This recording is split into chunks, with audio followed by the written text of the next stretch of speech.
Salut tout le monde, je vous fais une vidéo des Odontomachus et Nodus que je vous ai pas montré depuis un moment, donc ça a fortement évolué. J'ai dû les déménager un peu en urgence puisque, je vais vous raconter tout ça, elle m'avait mis du substrat vraiment partout et du coup c'était une horreur.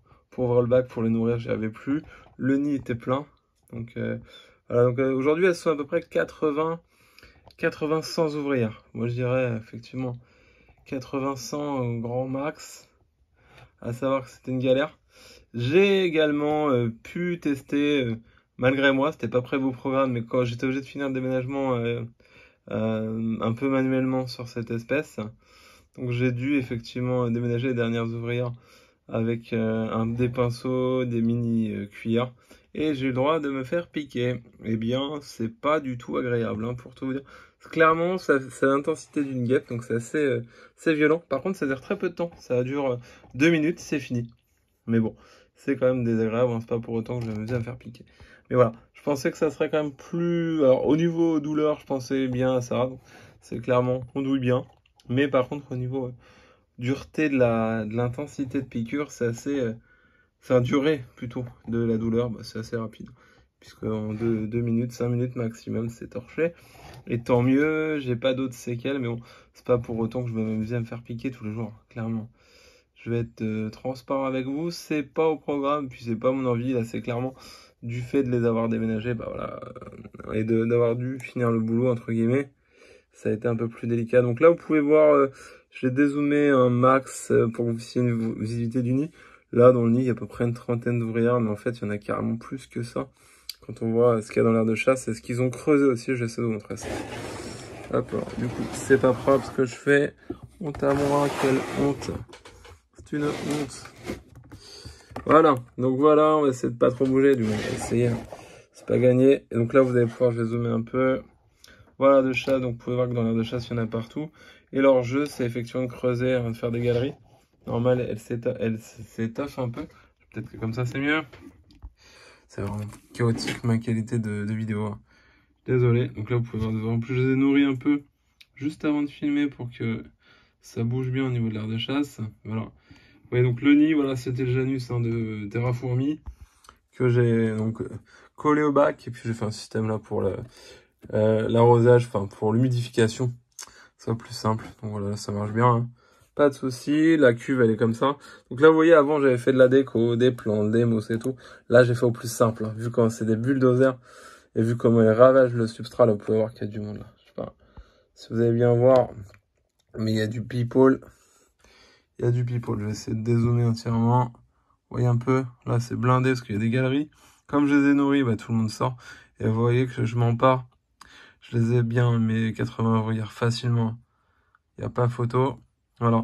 Donc j'espère qu'elles vont vraiment s'y faire rogner. Elles ont du mal à emménager, hein. Je ne vais pas vous le cacher. Pour le moment, j'ai pas de mortalité. C'est surtout ça que je surveillais. Parce que j'avais un petit souci avec les messors.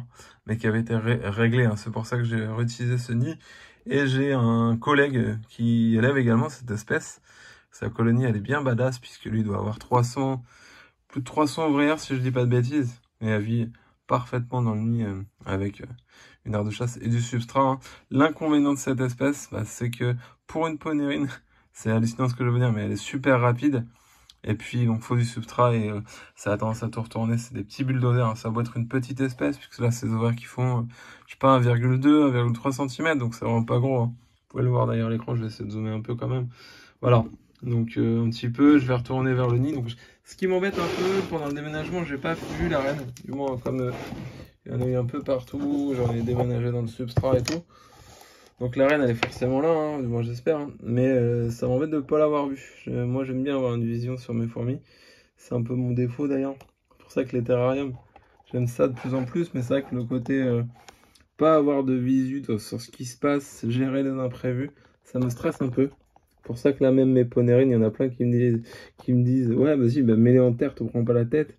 Elles vont faire leur nid et toi tu n'auras pas besoin de te prendre la tête, hein.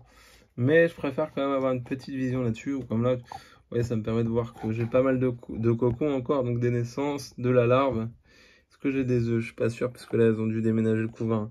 Enfin, c'est dès que vous bougez le nid, bah, c'est un peu le bas de combat, ce qui est normal. Et ça déménage tout. Donc là, vous voyez que, bam, il y a des larves Il y a plein de choses. Elle redéménage tout en dessous. Les cocons, là aussi, bim, bim, bim. C'est la fête, là. Il y a tout le monde, non, c'est plutôt au secours. Pourquoi ils nous embêtent, le gros? On était tranquille, on est dans le nid. Et ils nous embêtent. Voilà. Donc, comme d'hab, hein, vraiment une ponérine super simple qu'on pourrait... alors, attention, hein, avec des guillemets, hein, conseiller aux débutants qui ont de l'expérience dans les fourmis, qui veulent se lancer en première expérience dans la ponérine. Clairement, c'est super rapide. Hein, de l'œuf à l'ouvrière, moi, pour la fondation, je l'ai eu au mois de novembre, je sais plus, mais j'ai dû avoir mes ouvrières deux mois après, c'était fait. Puis après, ça n'a pas arrêté, ça a envoyé du lourd. Et pour la fondation, très simple. Alors moi, pour la fondation de cette espèce, alors il y en a plein qui vont me dire, oh là là, non, non. Moi, je l'ai mis en tube dans une boîte Ikea, les moyennes, là, les boîtes Gormand. J'ai mis un tube classique, du substrat, donc de l'excavateur à l'intérieur, du substrat autour. J'ai couvert avec une écorce, arrosé. J'ai mis, imagine, quand je l'ai reçue, elle était dans le tube, se cacher, elle était creusée, faire sa vie. Je ne l'ai pas embêtée, c'est-à-dire que je ne l'ai pas embêtée, je les nourrissais tous les 2 jours, mais sans lever le cache.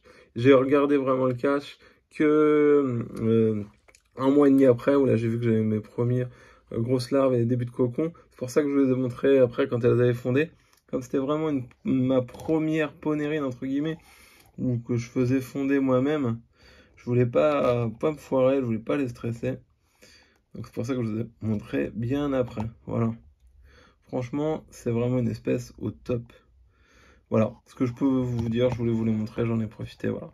J'espère que ça vous a plu, bonne journée à tous, bisous, salut, ciao!